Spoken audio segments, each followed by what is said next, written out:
লাইফে অনেকের অনেক রকম ইনসিডেন্ট হয়, সেখান থেকে হয়তো সে ডিপ্রেশনে চলে গেল।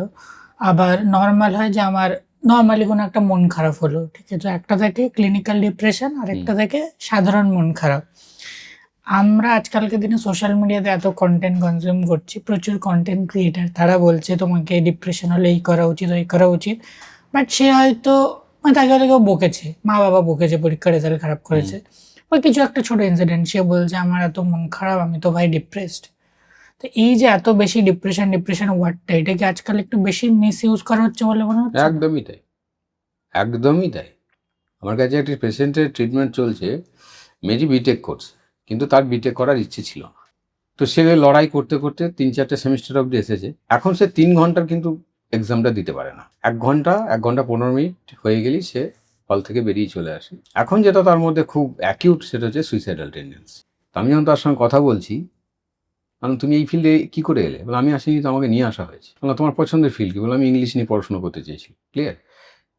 এটাকে কি আপনার মনে হয় যে অসুখ, না বানানো হলো? বানানো হলো।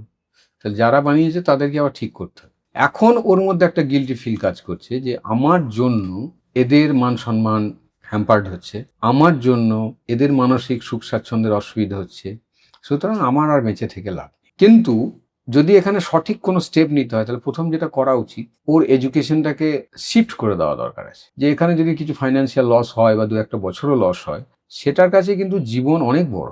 সেটা করে তাকে একটা জেনারেল এডুকেশন তাকে প্রোভাইড করে তার লাইফটাকে আস্তে আস্তে আস্তে আস্তে সাবলীল করার জন্য সবাই মিলে হেল্প করা। ঠিক আছে? 2 নম্বর হচ্ছে যে ডিপ্রেশন শব্দটাকে এত খেলো করে দেওয়া হয়েছে যে ওটা কোনো ব্যাপার না, ওটা হতেই পারে। কিন্তু কখনো এটা বলা হয় না যে কি কি হ্যাবিটস আমরা অ্যাডপ্ট করতে পারি, যেখান থেকে আমাদের ডিপ্রেশনটা এলেও আমরা রিকভারি করে নিতে পারি। Correct, important.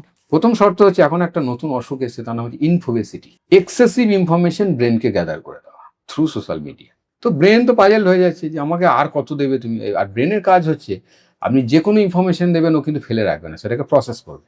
সেকেন্ড হচ্ছে, এমন অনেক ইনফরমেশন ব্রেনের মধ্যে ঢুকিয়ে দেওয়া হয় যে ইনফরমেশনগুলো আপনার অজান্তে আপনার মধ্যে প্যানিক ক্রিয়েট করছে। এই 2030 পৃথিবী ধ্বংস হয়ে যাবে। আপনি কি করে জানলেন? জানেন না তো। কিন্তু ওইটা আপনি যখন শুনলেন, আপনার ব্রেন কিন্তু ওটাকে সিরিয়াসলি অ্যাকসেপ্ট করে নেয়। এবার ও কিন্তু আপনার মধ্যে আবার করোনার মতো মহামারী আসতে চলেছে, আপনি কি রেডি? এবার আপনি ওই ধরনের পেজে যখন ক্লিক করছেন, তো ওই পেজ তো আপনার কাছে বারবার আসছে। আপনি কিছুদিন ওই ধরনের পেজ যখন আর দেখলেন, আর তো আসবেন। তাহলে আপনাকে কিন্তু সিলেক্টিভ হতে হবে।